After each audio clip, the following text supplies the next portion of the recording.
안녕하세요. 이번 시간에 사유의 경련이라는 제목으로 같이 이야기를 나눠보겠습니다. 제가 전시회를 하면서 지금 오늘 보게 되는 이 작품 한 점으로 삼청동 갤러리에서 전시를 했고, 이 한 점에 대한 작품의 해석이 한 권의 책으로 엮어져 나온 조금 저의 개인적으로는 의미 있다고 생각하는 작품입니다.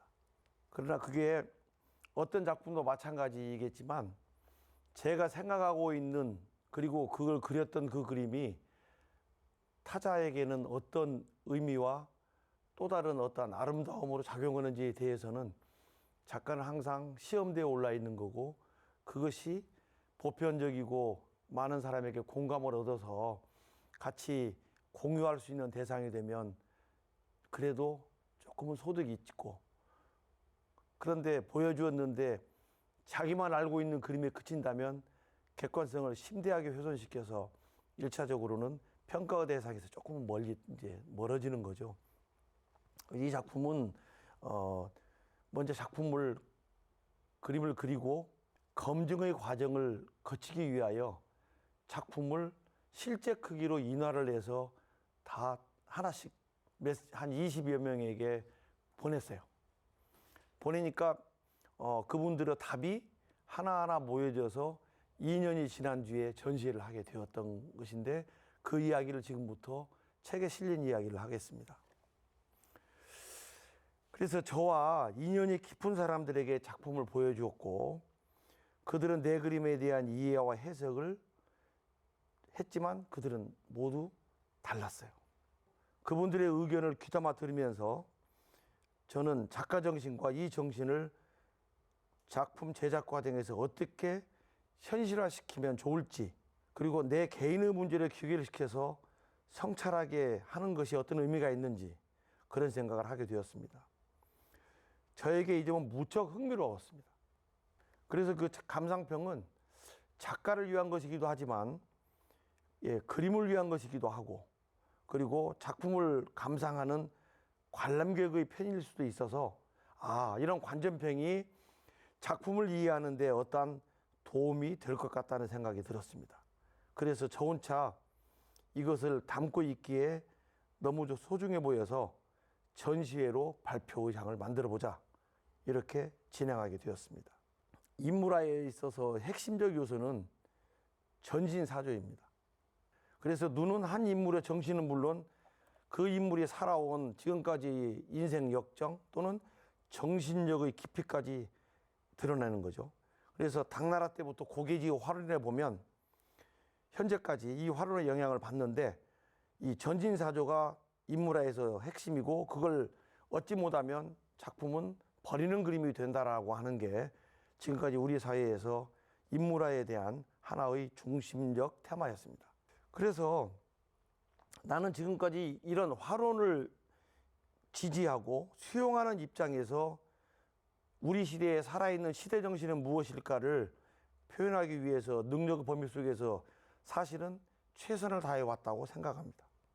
그러면서도 앞에 보이는 것뿐만이 아니라 사물 뒤에 숨어져 있는 의미망에도 관심을 가져서 작품 하나를 할 때에는 많은 고민과 사실은 번민의 시간이 제 작품 속에는 녹아 있습니다. 그런데 제가 돌출치고는 너무 돌출스럽게 작품을 발표를 합니다. 인물화의 핵심인 눈을 생략해버립니다. 아니, 눈을 지워버린다면, 아니 아예 그리지 않는다면 그건 인물화로서 존재 가치가 없는 것일까라고 하는 스스로 반대급부의 의문이 들었습니다. 핵심을 숨기면 정말 죽은 인물화가 될까? 1500년, 2000년 동안의 인물화 역사 속에 단 한 작품도 눈이 그려져 있지 않는 작품은 현재까지 존재하지 않습니다. 제가 붓끝으로 그림을 그리는 화가여서 재주도 별로 없고 어떠한 의식에 대한 게임도 많이 부족하지만 욕심이 또 있습니다. 창작이 무엇인가에 대해서 많은 시간을 할애하고, 나를 복제하지 않는 그림이 진정한 의미에서 어제의 나는 죽은 나이기 때문에 오늘의 나를 다시 이렇게 세워야겠다는 생각을 하고 작품을 해왔는데, 그래서 지금까지 도전해보지 않았던 작품을 내가 도전하겠다. 그리고 미술사적 가치를 역전시켜버리면 작품이 될까 안 될까라고 하는 새로운 생각에 이제 자꾸 여기 미치게 되었습니다. 인물화의 정점인 눈을 지워버린다. 눈을 지우면 전신사조, 그 사람의 정신을 드러내는데 실패할까? 제가 얻은 결론은 눈을 지우면 반대로 의미만이 커진다라는 결론에 도달했습니다. 지우고 비워 미완성의 상태가 되었는지, 아니면 지우고 비웠는데 미완성이 아니라 오히려 뜻이 확장되었는지, 제 스스로 약간의 확신 같은 것이 조금 있었지만, 작가로서의 그런 모든 해석이나 그림을 그리는 어떤 작가 노트를 이 작품을 보여주는 사람에게는 단 한 번도 작품 제목조차도 거의 말하지 아니하고 그냥 던져놨습니다. 한 사람은 회사 컴퓨터 앞에 띄워놓고 1년 동안을 바라보면서 작품을 해석했다고 합니다. 그래서 작품을 해석하고 있는 양은 한 30페이지, 50페이지까지 나오는 글을 쓴 분도 있지만, 어떤 분은 한 장으로 압축시켜서 쓴 사람까지 다양합니다. 그렇게 쓸 것이 많은지를 여쭤보니 작품에 대한 해석이 시시각각 달라져서 본인의 흘러가는 대로 썼다, 이렇게 이야기를 또 하기도 하고요.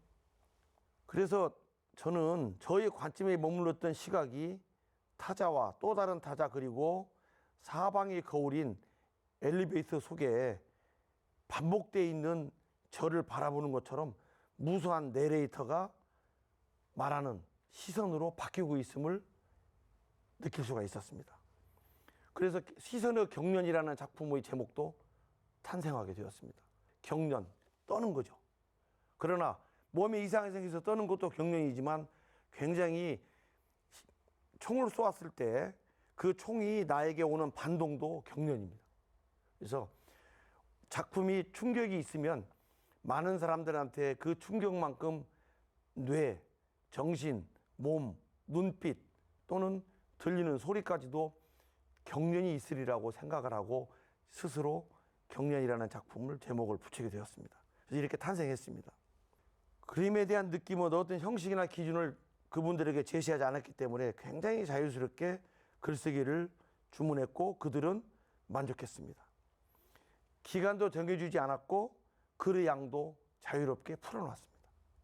짧게는 일주일, 어떤 사람은 2년이 걸려서 원고가 도착했고, 어느덧 모인 글을 보니 상당한 분량이 되고 책 한 권의 양이 되었습니다. 그런 사이에 이 작품은 어느 소장가 분께서 작품을 구입해 갔습니다.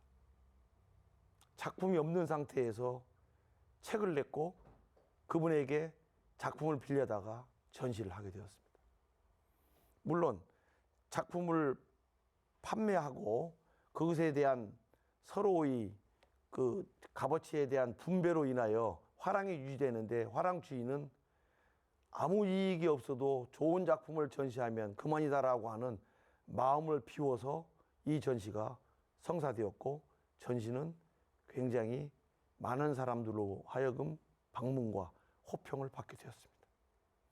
작가에게는 참으로 고마운 일들이죠.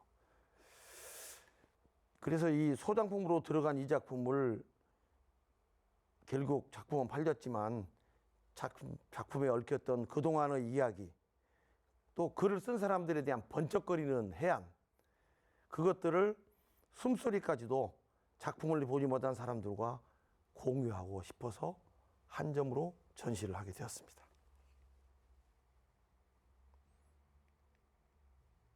그 전시장에는 1층에는 작품이 하나뿐이 없지만 2층에는 이 작품이 탄생되기 이전까지의 저의 펠린들을 같이 놓아두었습니다. 몇 시간 동안 같이 함께 하면서 설명을 듣고 보여드렸던 작품들입니다. 구체적으로 설명을 생략하겠습니다.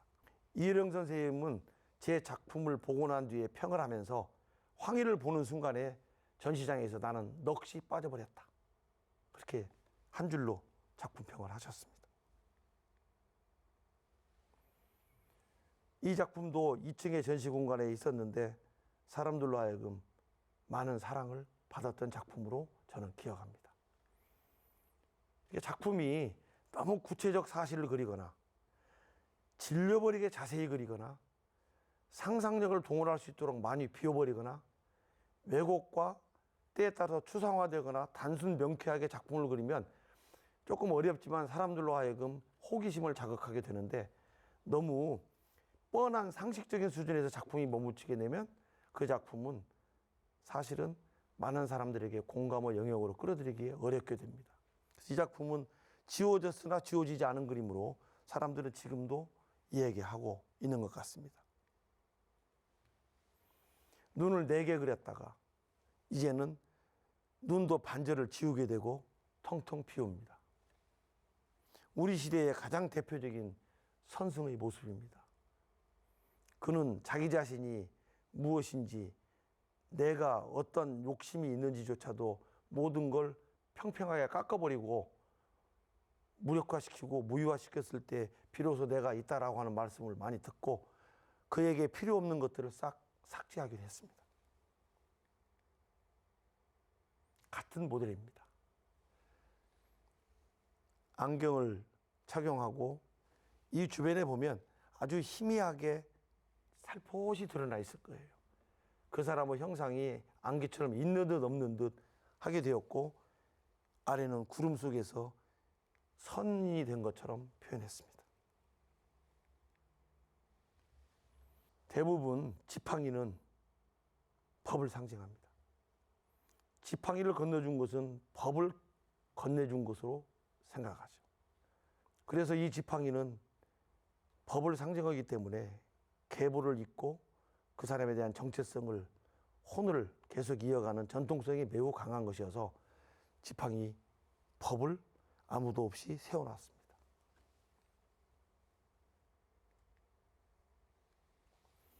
지금까지 진영을 그리면 앞에 있는 사람은 모습만 그렸는데 사람들의 몸에는 앞부분이 따뜻해야 되는 사람, 남성과 여성과 따졌을 때 코로부터 앞부분이 배가 따뜻해야 되는 사람은 주로 성으로 따지면 여성들이 해당됩니다. 그래서 배가 따뜻해야 된다고 얘기하죠.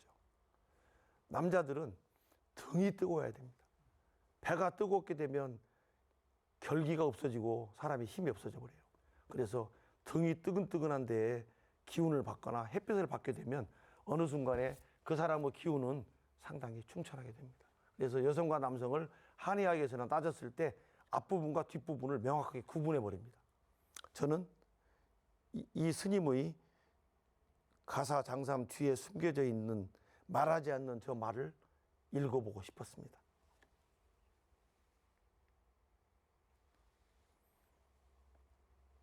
제일로 중요한 눈만 남겨두고 이제 다 비우게 되고 빨래를 할 때 널어놓으면 쭈그러지게 옷을 널어놓는 사람도 있겠지만 횃대를 넣어놓고 반드시 펴서 각을 탁탁 잡고 선비들의 옷을 이렇게 걸어놓는 경우는 어릴 때부터 많이 보아왔습니다. 별다른 주름을 잡지 않아도 다리미를 하지 않아도 옷에는 자연스러운 곡선이 만들어지도록 결국은 선비들은 자기가 입을 옷에서조차도 그정없이 이런 결기를 이제 서로 갖추게 되는 거죠. 이 옷은 오늘 보여드리는 작품을 위하여 고증을 받아서 새로 만든 옷입니다. 이러한 시도도 해봤습니다. 이건 발표한 작품들은 아닙니다. 그분이 착용했던 안경과 그분이 신었던 목화, 신발만 남아 있습니다.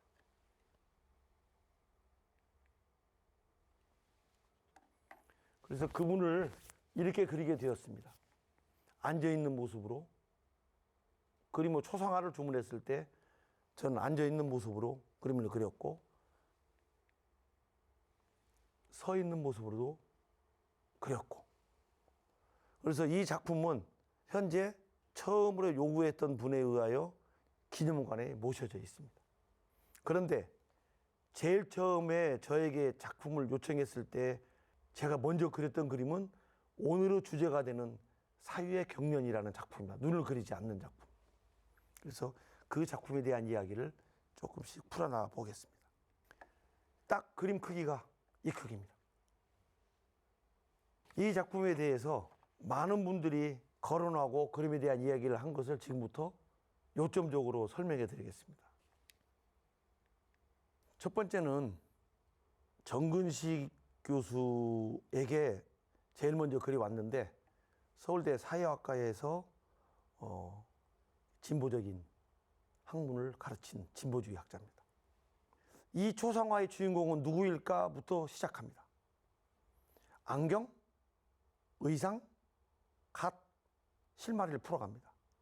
이 주인공이 누구인가를 밝히는 데는 갓이나 의상보다 안경이 중요할 듯하다. 그러면서 안경에 집중합니다. 안경이 더 장식적이고 특정 시기를 잘 나타내고 있구나.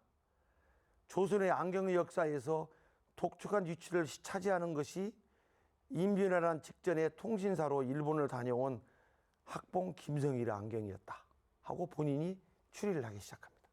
그리고 조선에서 가장 오래된 안경은 외교사절로 중국과 일본을 다녀온 학봉 김성일의 것이라는 것에 방점을 찍으면서 김성일의 유품에서 이 안경과 동일한 것임을 찾았습니다.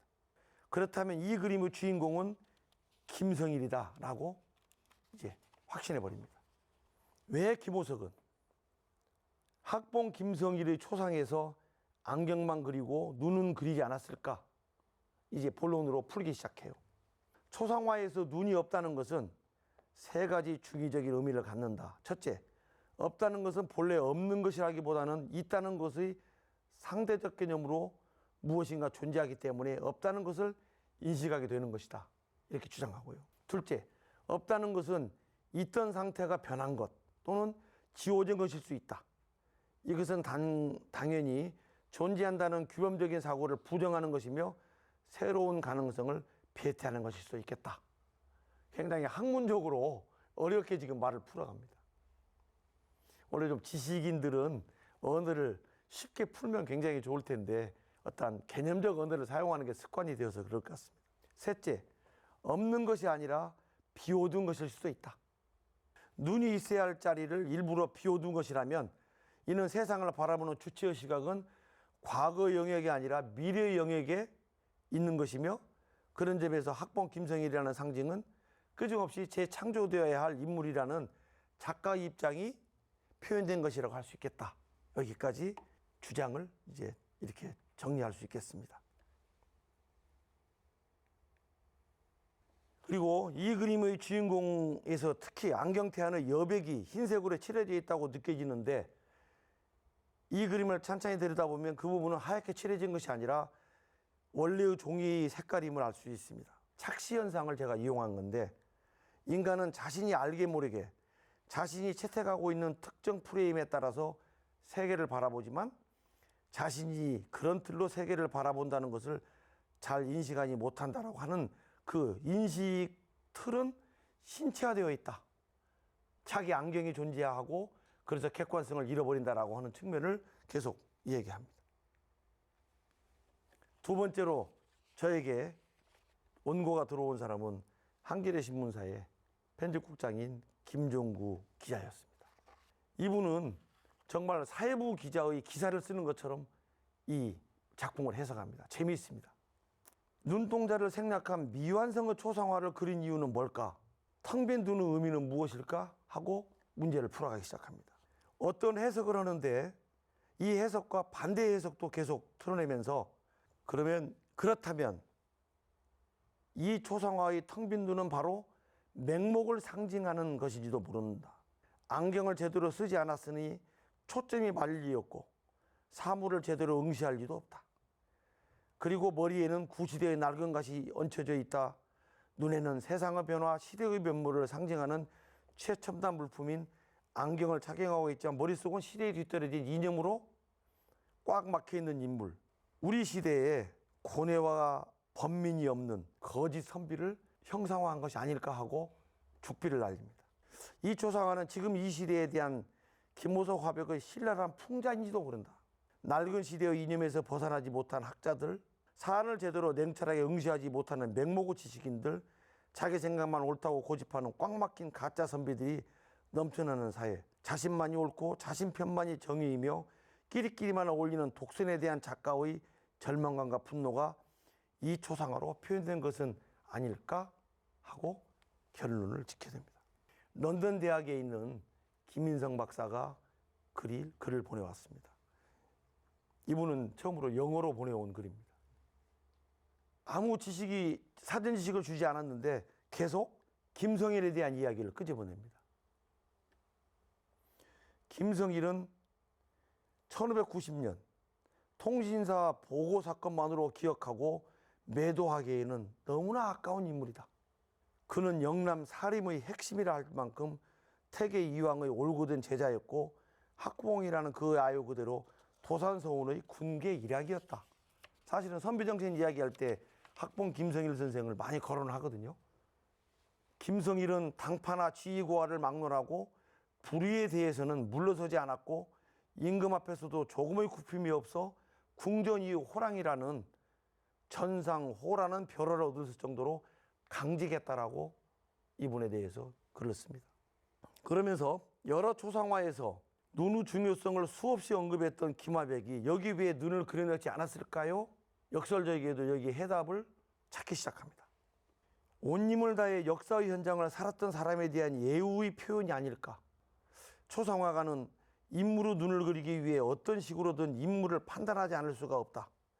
좋은 사람이라든가 나쁜 사람이라든가 어떤 식으로 인물에 대한 가치 판단을 하고 나서야 그 성품을 드러낼 수 있도록 눈을 그릴 수 있지 않겠는가 하면서 의문부를 찍으면서 김화백은 눈을 그려넣지 않음으로써 감상자들에게 김성일에 대해서 평가의 대상이 되도록 한다.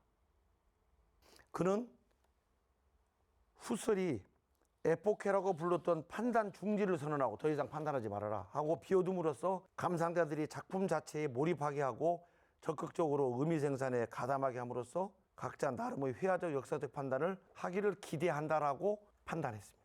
그러면서 나를 어떻게 보고 있는가, 그게 이 그림을 통해서 검토하게 만든다, 이렇게 주장합니다.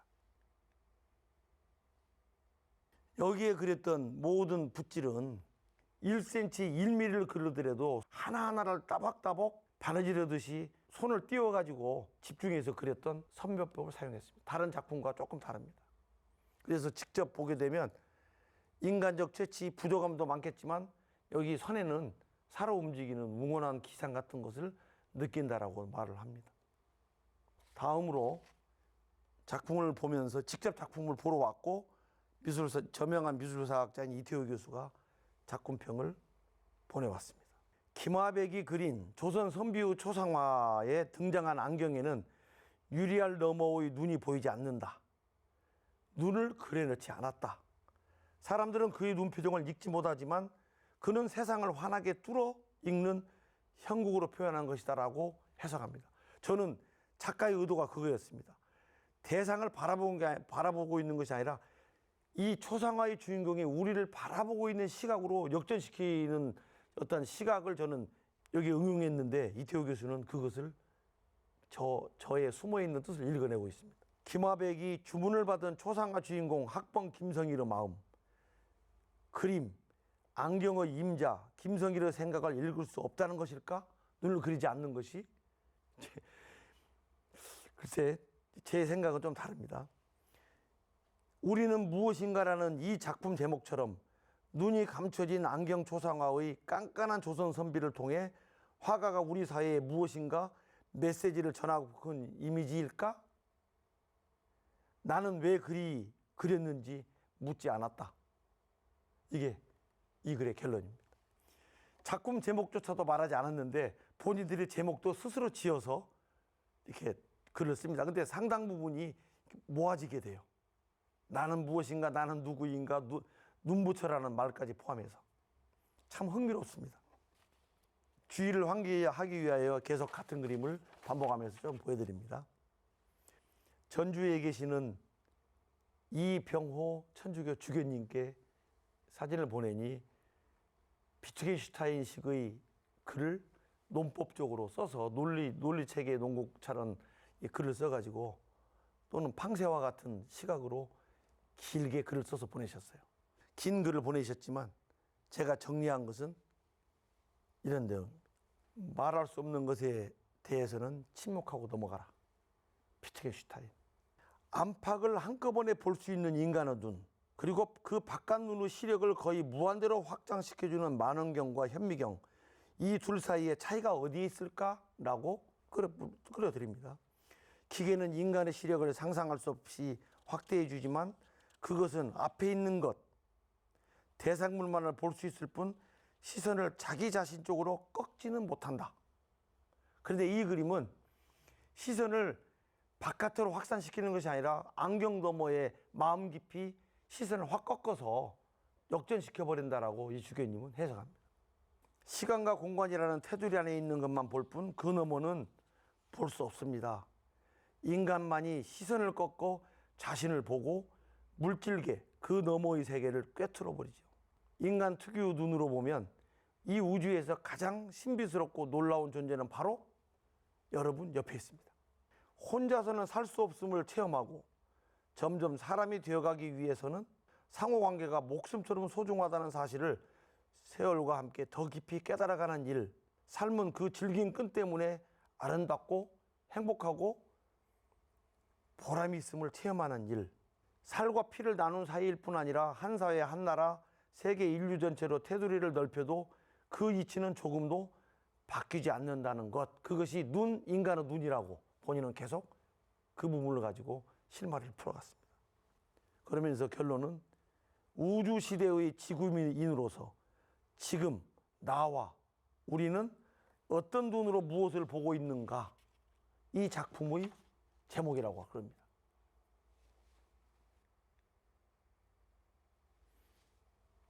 전 문화재청장 변영섭 고려대학교 명예교수는 제가 이제 발췌한 건데, 그분이 원래 시인은 아닙니다만 이렇게 맑게 줄여서 글을 보내왔습니다. 막디 맑은 필묵, 낭창낭창한 필과 묵, 독보적이다. 정령 정밀함을 바탕으로 밀도 높은 일격을 이룰 수 있었다. 일격이라는 것은 이제 별격, 뛰어나고 일탈했다, 이런 의미, 빼어날 일자를 사용합니다. 격이 빼어나다. 보탤 것도 뺄 것도 없이 화폭 가득한 탄탄함. 예술과 인생을 꿰뚫으려는 진실한 노력의 결실이 아닌가. 고전을 입은 현대를 그려냈다. 저는 여기에 굉장히 놀랐습니다. 고전을 입은 현대를 그려내었다. 때에 따라서는 그림을 해석하는 자의 몫이라고 하지만 화가가 생각하지 못하는 또 다른 경지를 이렇게 드러내면 제가 부끄럽게 짝이 없어집니다. 화폭 가득 생명력이 일렁이고 보는 사람 가슴에 깊고도 긴 울림이 출렁인다. 작품은 여러 가지 이 테마를 해석하는 방법이 있지만 가장 핵심적인 것 중에 하나가 생명력이거든요. 작품에서 생명력을 느끼지 못하면 사실은 죽어 있는 거예요. 하나의 호수가 물이 흐르고 있는데 그 속에 개구리 하나만 움직이고 있어도 물이 살아 움직이는 거예요. 물이 흐르게 되면 자연스럽게 바람이 일게 되고 공기 흐름이 형성되는 건데, 거기에 작은 송사리 하나만 살고 있어도 물이 살았다 그러면서 무릎을 치게 되는 거거든요. 그림에서 바로 그런 송사리, 살아있는 송사리, 거대한 고래보다도 훨씬 생명력이 있다고 느끼는 것은, 죽은 고래는 거대하지만 자기 자신의 뜻을 펼치지 못하잖아요. 송사리는 물을 거슬러서 자기의 뜻대로 세상을 경영하기 때문에, 그래서 송사리 한 마리가 생명력이라고 하는데, 이 변영섭 전 문화재 청장님은 그러한 요약되어 있는 글로 저에게 이 작품에 대해서 과찬을 하고 있습니다. 조계종단에서 글 잘 쓰기로 유명한, 정말 많은 책과 신문, 언론을 통해서 알려져 있는 분인데요. 신문에 썼던 걸 그대로 제가 그분이 보내주어서 이 책에 엮이게 되었습니다. 김호석 화백은 얼굴도 알 수 없는 500년 전의 인물인 학봉 선생의 영정을 그려달라는 부탁을 후손에게 받았다. 제가 말하는 게 아닌데 자기가 알아봐가지고 실제로 이 김성일 선생의 집안에 안동까지 내려가서 본인이 취재를 했어요. 세상은요, 참 다양한 생각을 가진 사람들의 집합체라는 것을 새삼 느끼게 되고 깨닫게 됩니다. 그렇다고 해서 선화처럼 백지족자를 내놓을 수도 없는 일이다. 후손들의 모습을 통해 조상의 모습을 추적하고, 제가 왜냐하면 후손들을 한 100분 정도를 모아서 그분들의 골상을 전부 다 연구를 했거든요. 그것까지도 들은 거예요. 남아있는 문집과 각종 문헌을 통해 그의 우렁우렁한 성격과 기골이 장대한 모습을 구현하는 것은 그리 어려운 일이 아니었다. 사실 그렇게 그리는 것은 어렵지 않아요. 누구든지 마음에 드는 걸 그림을 그려주면 이쁘고 잘 그리고 실물보다도 훨씬 더 수려하게 그리면 다 좋아해요. 심지어는 80 먹은 할머니께서 그림을 그려달라고 부탁하면서 돈은 마음대로 줄 테니 주근깨와 주름을 싹 없애달라고. 그건 80도인이 안 되죠. 그림이 20대로 그리게 되면 닮지 않았다 그래요.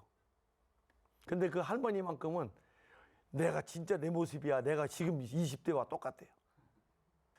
그래서 하지만 그 복잡다단한 이력을 가진 그의 내면 세계까지 그림으로 옮겨낸다는 것은 난제 중에 난제했다.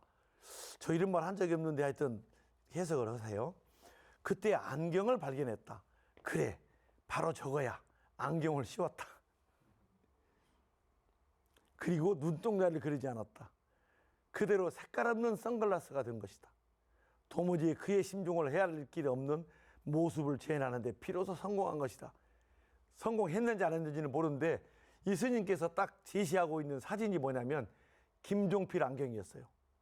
김종필이 선글라스를 끼고 있는데 이 선글라스에 바둑판에 흙과 백의 바둑알이 비치고 있는 거, 이 김종필 안경이라고 하거든요.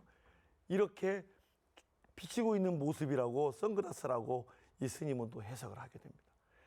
하나의 작품에 다양한 해석이 가능하다는 것은 어떤 면에서 보면 그게 작품이 가지고 있는 폭이 넓다는 이야기여서 굉장히 좋기도 하지만 너무나 흩어지게 되면 작품을 또 해를 끼칠 수 있는 것이어서 마냥 좋은 것은 아닙니다.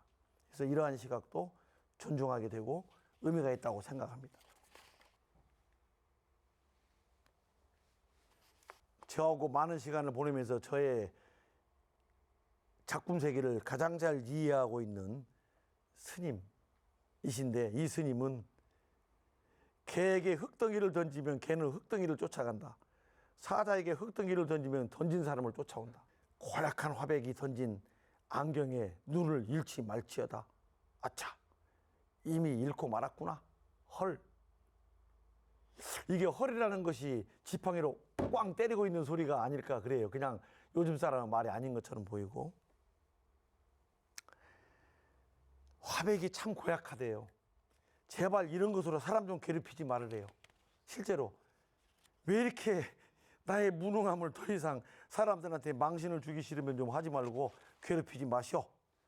쓰잘데기 없는 안경으로 괜한 사람을 눈멀게 해버렸고 본인은 눈썹을 하나 까딱하지 않고 참으로 고약한 인간이라고 글을 쓰고 보내주면서 그런 말을 하더라고요.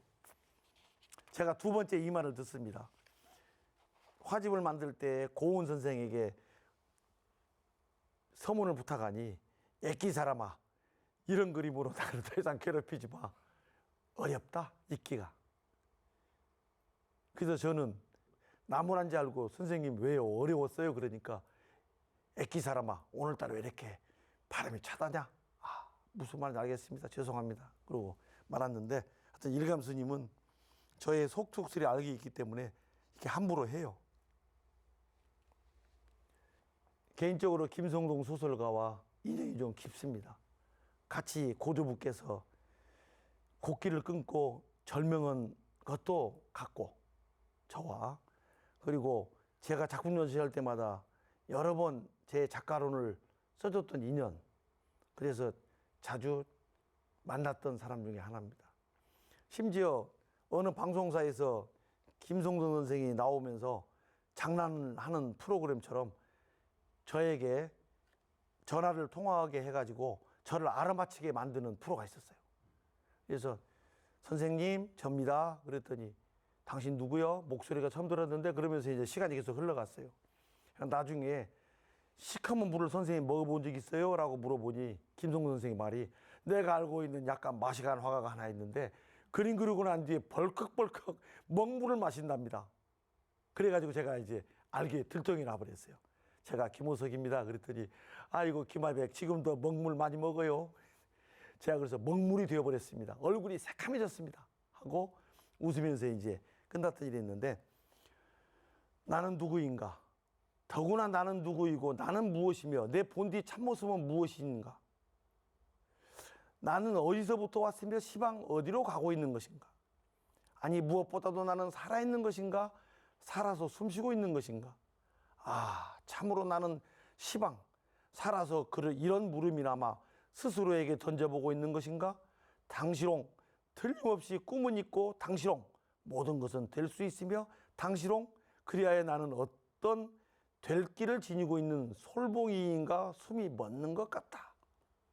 그러면서 끝부분에 불상을 만들거나 그릴 때 눈을 박거나 찌르는 마지막 손질을 저만이라고 부른다. 눈 없는 이 조선 선비의 얼굴에 누가 저만을 할 것인가?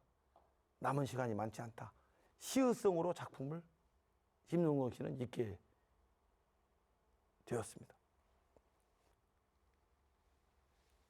제 작품에 많은 3권이나 책을 썼던 수녀님이 원고양을 한 500매 써서 보냈는데 작품 하나에 할 말이 굉장히 많으셨어요.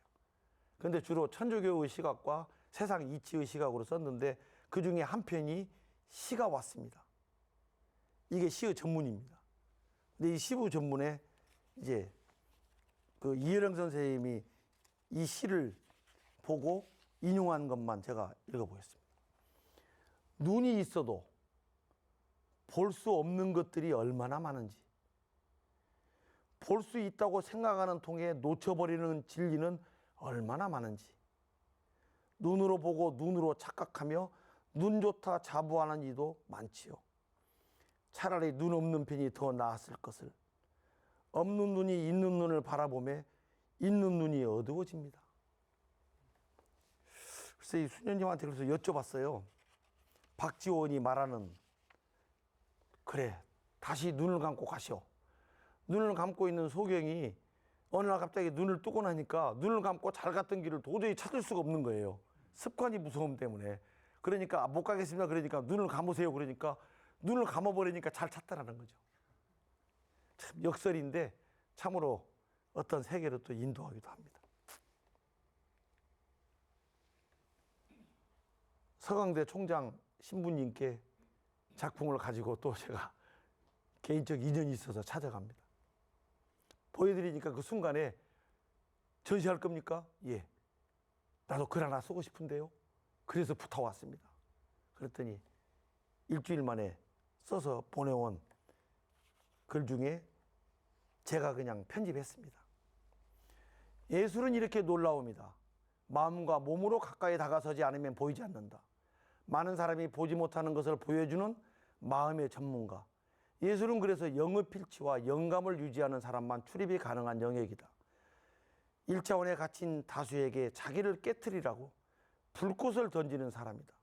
보지 못하는 눈에 불꽃의 뜨거움과 위험을 던지고 눈을 개안시키는 사람. 그는 화백이다. 이게 꼭 제가 그렇다는 것이 아니라 일반적 화가라는 의미입니다. 제가 말하고 있는 상당수의 중에 비록 제가 가족을 그리고 아내를 소재로 그렸지만 그건 아내의 이야기가 아니에요.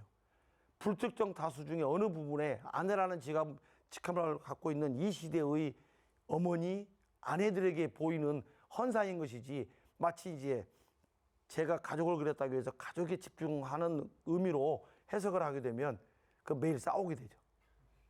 우매한 것을 그리지 않았다고. 아니 고아한 것을 그리지 않았다고. 우미를 읽어주지 않았다고. 멀리 떨어져 있는 문학평론가가 전화가 와서 그림을 카톡으로 보내줬습니다. 선배 그림 좀 봐. 이거 문화부 대기자거든요. 딱 보고 난 뒤에 뭐라고 말을 하는데 그 말이 굉장히 감동적이었어요. 그래서 그 말을 지금 내가 선배 녹음할게 그랬더니 녹음하래. 녹음한 것을 풀어서 다시 보내주니까 본인이 그대로 써가지고 이 감상평을 보내온 글입니다. 하늘의 제왕 독수리 그림에서 제 작품이에요. 눈을 가리는 것을 보았는데 이번 인물화에서는 눈이 뻥 뚫려 있구먼. 도포도 차려입고 수염도 잘 다듬은 단정하고 근엄한 분위기인데 청맹관이구먼 라고 본인이 보는 대로 자기 눈의 안경으로 이제 글을 쓰게 됩니다. 근대의 이성이 이룬 현대를 청맹관으로 비판하는 그림으로 보이기도 하네. 그 또 다른 편으로는 안경 혹은 만원경을 쓰고 밖에 아니라 자신은 송대지 허공을 응시하는 인물로 보이기도 하고, 아무튼 잘 그린 인물 수목에서 눈 하나로 많은 것을 떠올리게 하는 그림이구만. 고맙네. 이런 좋은 그림 많이 그리고 보여주시게. 시각이 이병호 주교님하고 거의 흡사합니다. 그래서 어떤 보편적인 눈을 가진 사람은 상당히 문화적인 층위가 이렇게 수직적이라는 느낌을 또 갖게 되었습니다. 또 한 번 더 보고 다시 또 한두 사람 글을 더 보겠습니다. 저와 가장 가까이 있으면서 저에 대한 작가론을 가장 잘 이해하고 있는 서울출판사 사장이면서 문학평론가 이무기, 문해평론가라고 본인은 이야기합니다. 그래서 이분은 스스로 알 수 없음에 대한 실사구시, 김호석 화백의 그림, 눈부처라고 이제 하면서 저녁에 정발산을 산책 삼아 오르고 있는데 김호석 화백한테 전화가 왔다. 전시하는데 그림 한번 볼랍니까? 보니까 아니 이게 예사스러운 그림이 아니라 뭐 눈알이 뻥 뚫렸어 라고 본인이 이제 시작을 합니다. 그림을 잘 보든 못 보든 좋은 그림을 보는 순간에 순간적으로 모든 것이 감흥이 다가오는데 이 그림은 감흥이 왔다 라고 말하면서 김호석이 평소에 나를 골리거나 놀리는 데 재미를 붙인 인간이기도 한데 이번에도 이 그림을 보여주어서 나를 거량하고 골리려고 한 것으로 착각했는데 그림을 보니 그게 아니라 그러면서 글을 써나가기 시작하고, 이 그림을 보는 순간에 만해의 시, 알 수 없어요. 버뜩 떠오른다면서 알 수 없다. 이렇게 결론을 맺습니다. 조화 속을 보는 눈 혹은 관저의 표현이라고 할 수 있는 이 눈부처, 귀신을 부리는 눈이다 하면서 본인이 귀신의 이야기를 합니다. 강덕기 교수는 제주도에 지금 살고 계시지만 이분이 또 마침 전화를 하는데 선생님 제가 전시하게 되는데 작품 보러 한번 놀러 오셔야 되죠. 그러니까 예? 가야죠. 어떤 그림인지 궁금합니다. 보내드렸더니 그 달에서 봐서 써서 그냥 감상문을 써서 보내줬어요.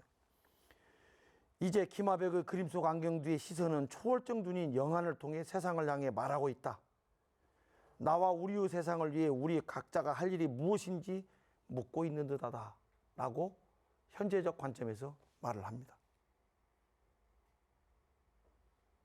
실제로 안경이 거북이 가죽이고 안경 끈은 비단으로 되어 있고 이 부분은 반절로 접어져서 두 개로 우리나라 최초의 안경입니다. 중국에서 가지고 온 안경. 그러니까 이 바탕과 이게 똑같은 색인데 검은색으로 둘러있다 보니까 이게 착신상이 생겨서 하얗게 보이는 뿐이죠. 저는 여기 색깔을 조금만 칠하면 똑같을 텐데 칠하지 않는 이유가 똑같은 색을 다르게 보이는 이 착각과 착신은 자기 눈뿐이 아니라 그림에서도 이렇게 사실인데 전혀 다르게 보일 수 있다는 것을 우리는 인지하지 않으면 세상에 보는 관점이 틀려질 수 있다는 것을 좀 은유하고 싶었습니다.